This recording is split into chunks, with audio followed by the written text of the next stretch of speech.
sagen, dass es das in unserer Familie auch überhaupt nicht gibt. Und ich habe auch ganz andere Anschauungen wie Sie. Sagen wir, die Frau missbraucht den Mann in keinster Weise und der Mann ebenfalls die Frau nicht. Sagen wir, sie gehören zusammen und durch diese Zusammengehörigkeit ergibt sich eigentlich die Liebe. Ja, die Liebe bedeutet für jedes der beiden Geschlechter etwas vollkommen Verschiedenes. Wenn ein Mann liebt, dann bedeutet es für ihn, dass er in Zukunft für zwei arbeitet. Wenn eine Frau liebt, heißt es, dass er in Zukunft überhaupt nichts mehr tut. Das stimmt überhaupt. This is pure gold.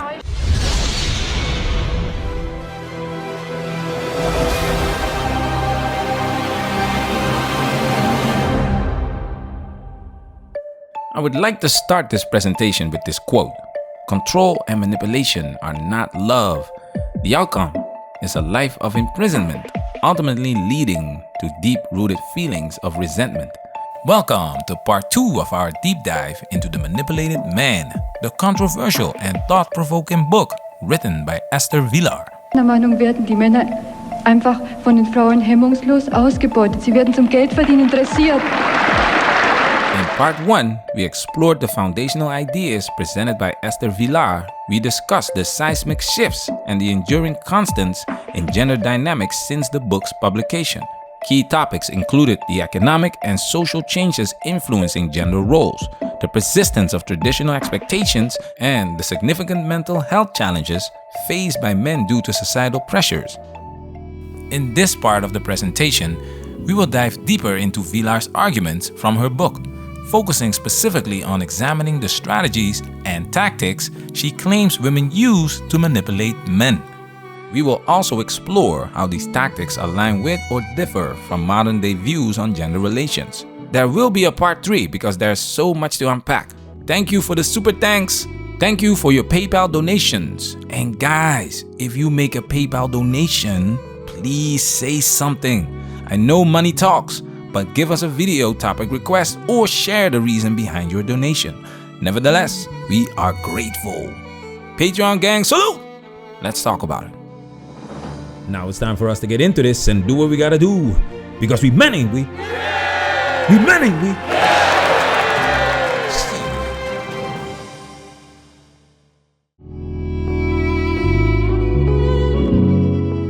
One of the most useful factors in the conditioning of a man is praise.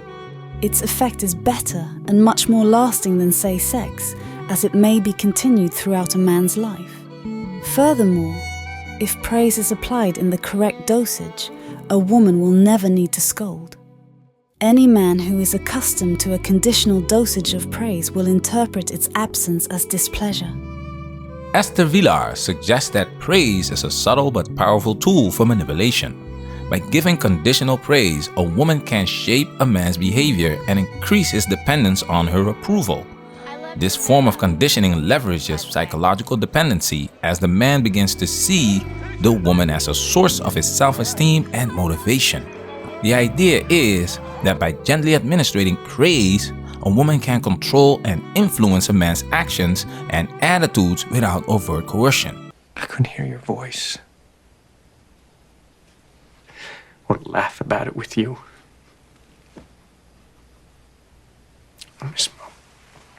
I miss my wife. Training by means of praise has the following advantages. It makes the object of praise dependent. For praise to be worth something, it has to come from a higher source. Thus, the object of praise lifts the praise giver to a superior level.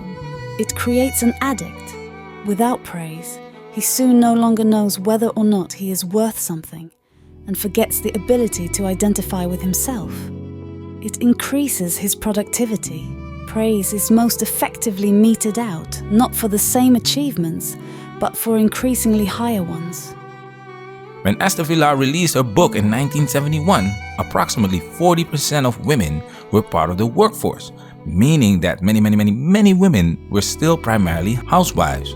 The traditional ways were still the norm for the majority, and women were still raised to be supportive wives.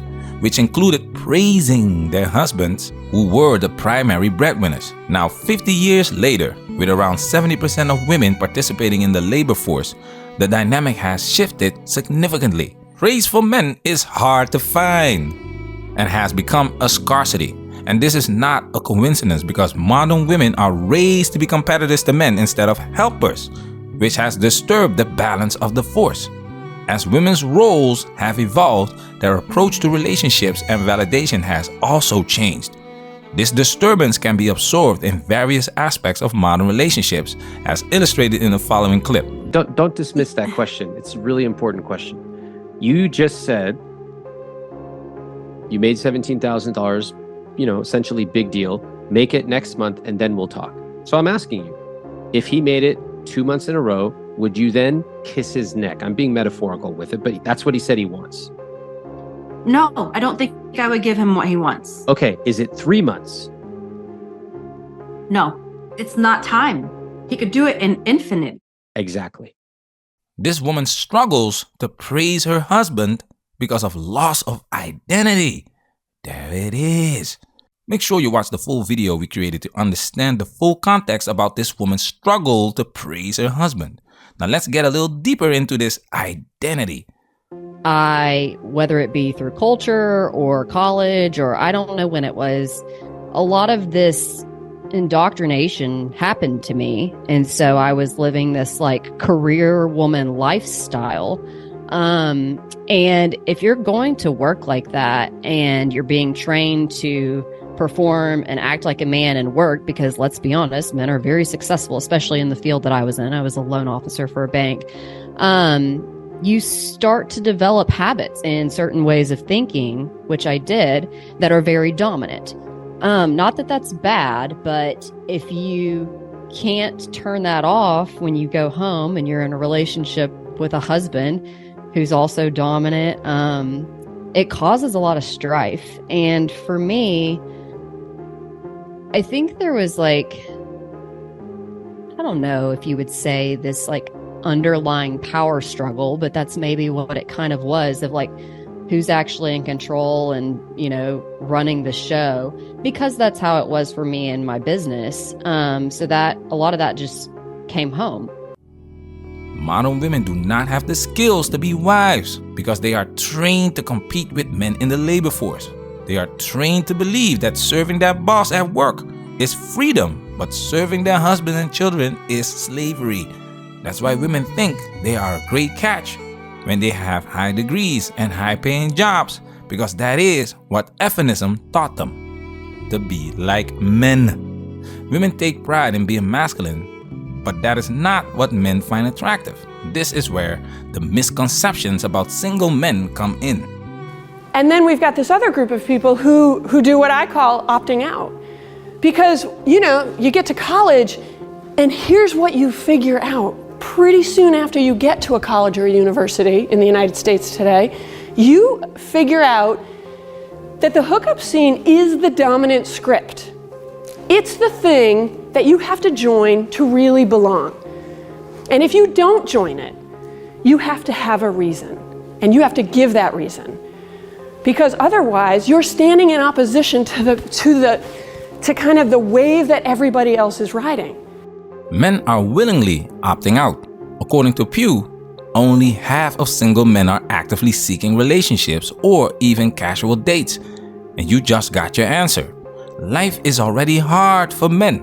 The last thing a man needs is a woman that does not inspire him, does not motivate him, does not appreciate him, and does not praise him. Men take their talents overseas because over there they are appreciated. It's really that simple. But for modern women, it's extremely hard because praising a man makes them feel weak. Okay, so this doesn't go to every American woman out there. This is just for those who keeps on talking shit about us, okay? And it seems to me that a lot of American women are insecure about how we treat men better than you guys. And it's actually because we are raised to be good wives, and finding a good man is actually a prize for us. And if you're insecure about this, if you're threatened in some kind of way, I suggest you work on yourselves instead of talking shit about other people who doesn't even care about you guys, who doesn't even know you exist. And y'all kinda seem hard to please and naggy and insecure, and I think that is why men leaves you guys. This clip highlights both the hypocrisy and paradox at the same time. The hypocrisy of these American women criticizing Filipino women for using the same manipulation strategies they took full advantage of when their living conditions were similar proves Esther Vilar's point that women's actions, including praise, often stem from selfish reasons rather than genuine love for men. This Filipina woman is no different than any other woman on the planet. However, the Philippines is considered a developing country.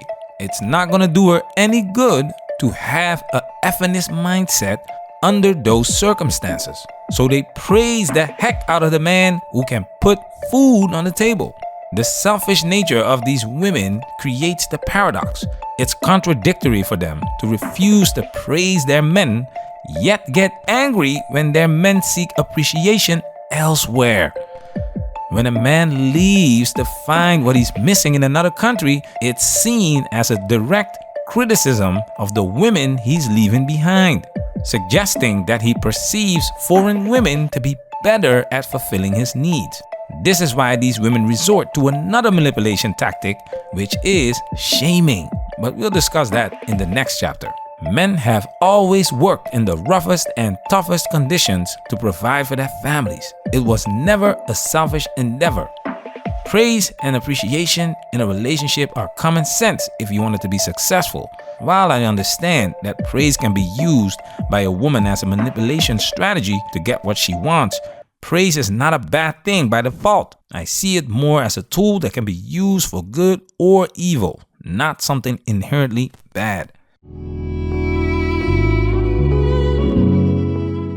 Women, of course, will never admit that, in comparison to men, they do nothing. They are constantly finding little tasks and keeping themselves busy. A woman simply tells her husband that her work is of no value compared with his.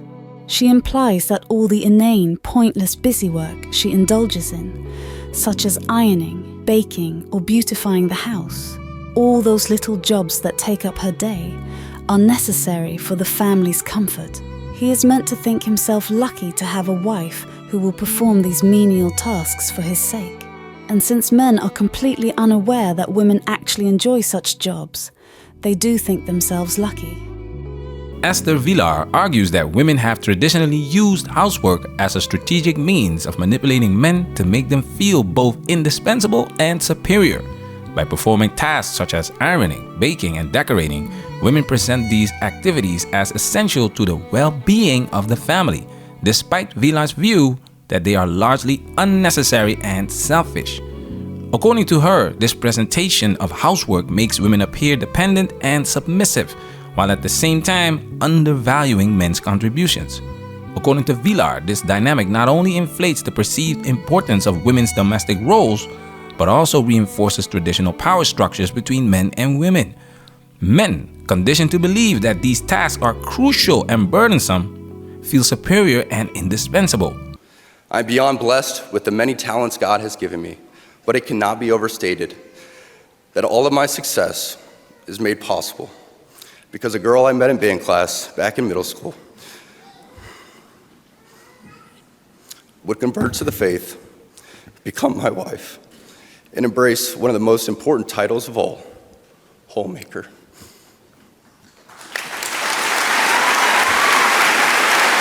Vilar criticizes this setup by suggesting that housework is trivial and that the supposed difficulty of these tasks is exaggerated to maintain men's psychological dependence and inflated self-esteem.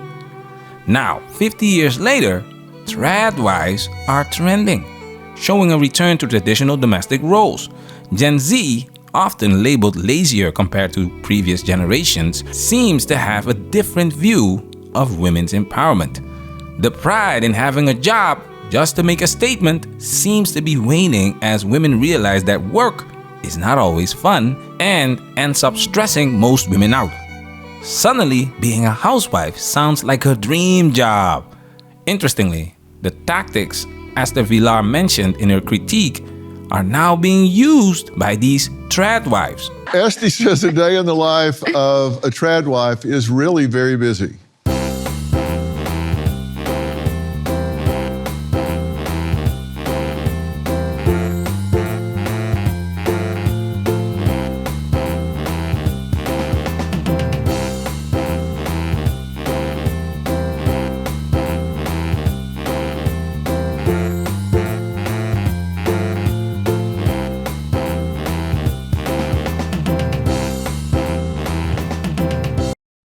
This is exactly what Vilar is talking about. They frame these activities as essential to their family's comfort and reinforce the idea that these tasks are more important than they seem.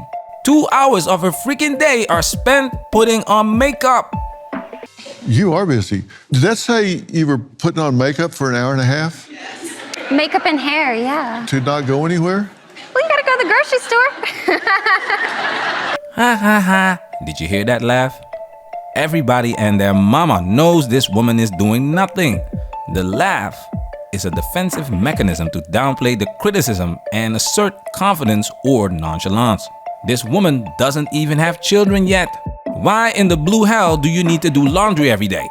But as you can read, she tries to do laundry every day. The manipulated man.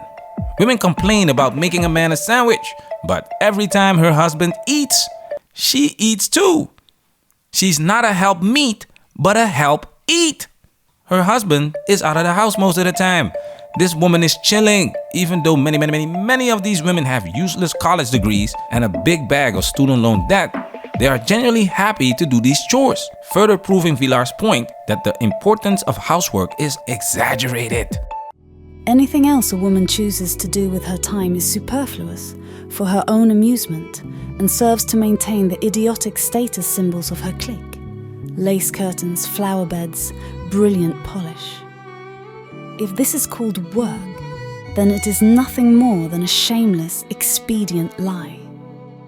Housework is so easy that in psychiatric clinics it is traditionally performed by those patients who have become so feeble-minded that they are no longer suited to other kinds of work.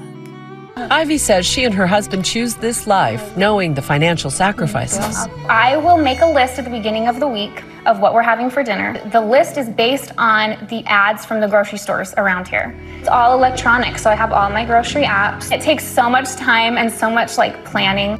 Managing the household budget emphasizes the frugality required to live on a single income in current times.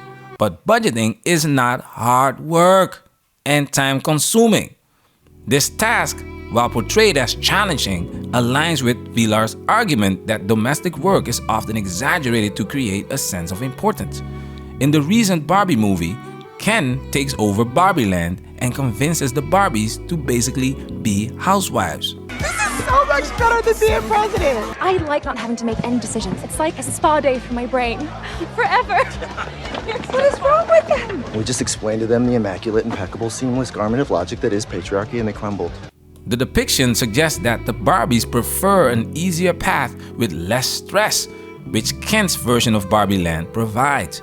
This choice by the Barbies aligns with the benefits of patriarchy, as it alleviates stress and pressure, something modern feminism does not fully address.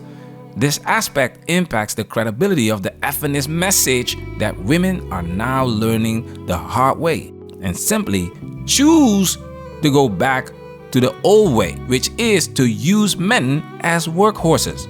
While women now have the agency to choose their paths, the enduring perception of men's roles as primary breadwinners remains unchallenged, echoing the sentiments of Vilar's era.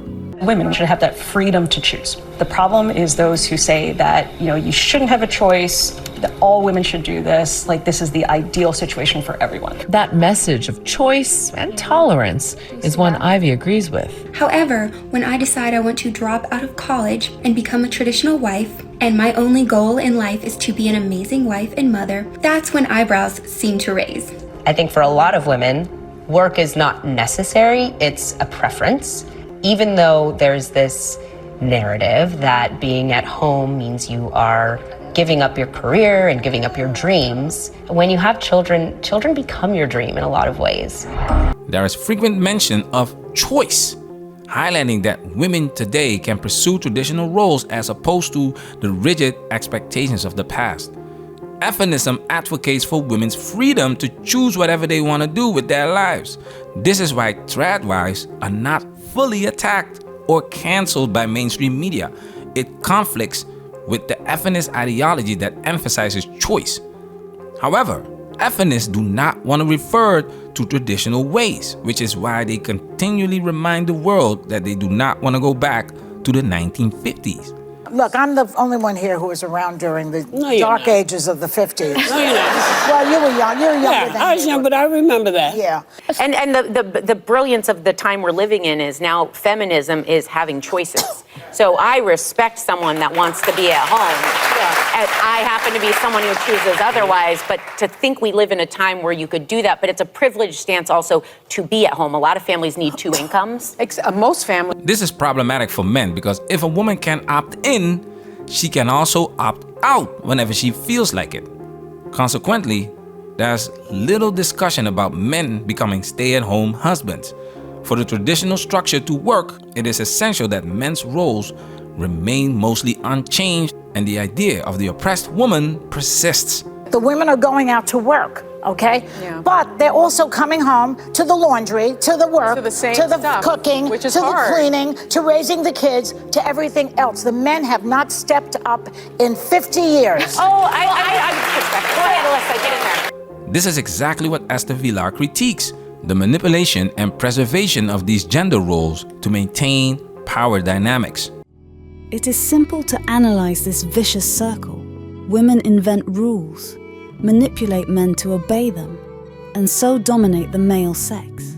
Of course, these rules in no way apply to women themselves. The male sense of honor, for example, is a system invented by women who loudly exempt themselves from it.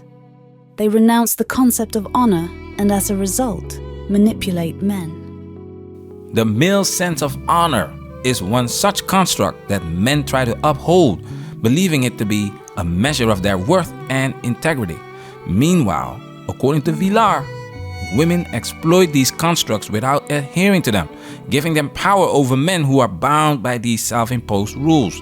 50 years later, it's still not acceptable for men to physically retaliate after a woman strikes him, to the point that the allegation itself can land a man in jail.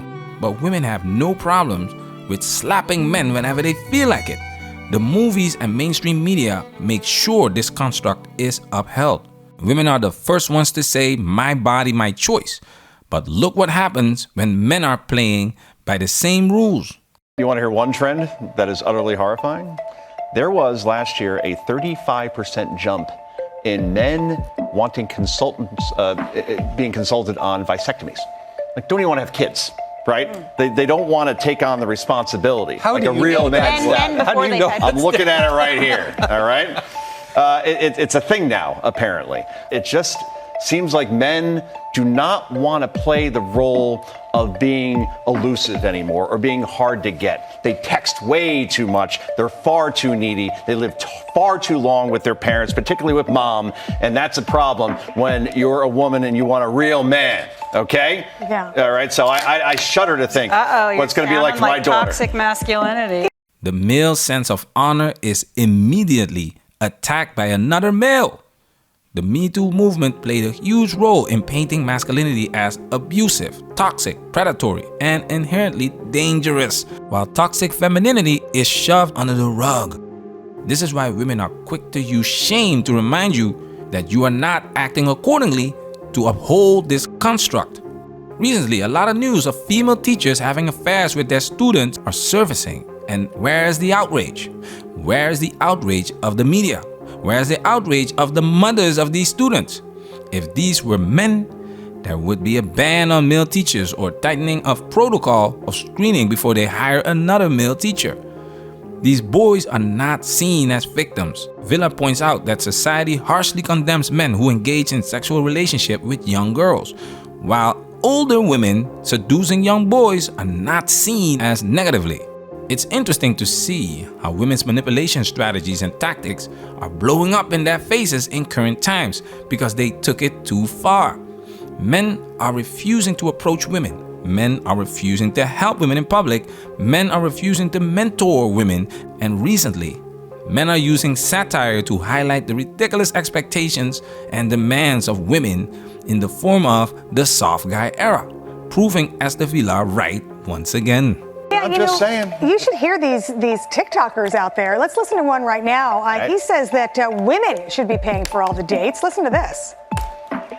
I don't care what anybody says, but a guy should always be paying for dates. Never. Literally, being in my soft guy era, it literally opens my eyes to reality. Women want to be in long-term relationships, so this is what you're going to have to do. You're going to have to pay for all the dates. It's called chivalry, okay? I don't know what this soft guy, I thought it was soft bod. I thought that's what we were talking about. Dad bods. I'm like, gross. We're going to write a book on this, on what men you should be doing, and whatever this little fad is. There's no soft guy at this table, and we like that, right? Well, soft bod, maybe.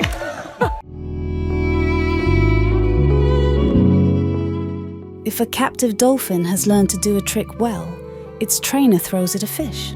Because the dolphin wants to eat, it will do whatever is asked of it. Man, however, since he earns money, is quite capable of providing his own food. It would be impossible to bribe him in this way. He would in fact be above bribery altogether were it not for one basic male need which has to be satisfied: the need for physical contact with a woman's body. This need is so strong, and its fulfillment gives man such intense pleasure, that one suspects that it may be the prime reason for his voluntary enslavement to woman. Esther Vilar argues that men's intense need for physical and sexual contact with women is their greatest vulnerability. This need drives men to seek exclusive rights to a woman's body, which women can exploit. Vilar describes this dynamic as a barter system where sexual access is exchanged for resources. Women can demand high prices for this access, leading to a system of exploitation. What really caught my attention is the word she uses to describe this, and I quote, "But as a man must fulfill his sexual desires, and since he tends to want to possess exclusive rights over one vagina, the prices have risen to an extortionate level," end quote. This is interesting and painful at the same time, especially when you put it in perspective. Now here we have a woman with a pussycat. Now 50 years ago, these prices men had to pay were different compared to today. In the 1970s, the barter system between men and women was more straightforward and, in many ways, more effective. In exchange for punani, a man had to offer tangible security, including a home, food, warmth, and protection. A six-figure income was not required to offer this to a woman back in the day. Nevertheless, the benefit-cost ratio is ridiculous. This is why modern women believe they deserve the world just for showing up. So, unfortunately, every single day I get the question, "Michelle, what do I say to a guy that asks me what I bring to the table?" And you know what I would say to a guy that asks me that question? You know what you should say to a guy that asks you that question? Nothing. Okay, the reason why we get partners to begin with is to upgrade our lifestyles, okay? And simply being with a woman upgrades a man's lifestyle, okay? So all these men saying like, "Well, why would I want to be with a freeloader? Like, all you females just want to take our money." I'm like, okay. And honestly, I don't even want to combat these statements anymore. Like, okay, you believe that, good luck.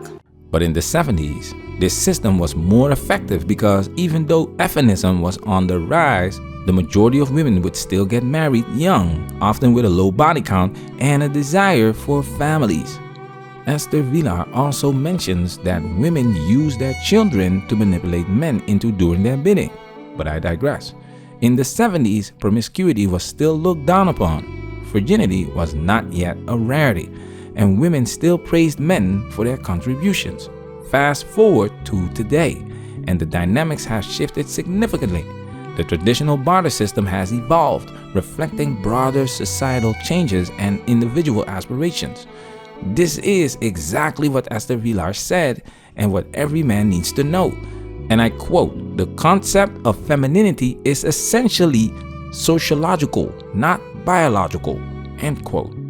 Stop trying to convince these women to be feminine and embody the traits men desire in a woman, because it's the environment that heavily influences their behavior. Women were taught to be feminine according to the patriarchal system and use femininity as a survival mechanism to receive the special treatment they wanted. Modern women do not exhibit femininity according to the standards men have set because they no longer directly depend on their husbands for survival. This is Briffault's law. The female, not the male, determines all the conditions of the animal family. Where the female can derive no benefit from associating with the male, no such association takes place. In other words, in 2024, women are showing you their true colors. Cheerleading is not one of them. Just as woman denies herself any depth of emotion, she denies herself a sexual appetite. How else can a young girl tell her boyfriend she loves him, but refuse him her body? Thanks to her mother's advice, a girl will suppress her desires even in puberty for the sake of the capital to be gained later. In earlier societies, a bride had to be a virgin to be worth anything. And even today, a girl who has little sexual experience will have a higher market value than one who has had a number of lovers. Modern women will say, "I don't need you, but I want you." So they took this barter system to a whole new level, making exclusive rights over one punani basically non-existent.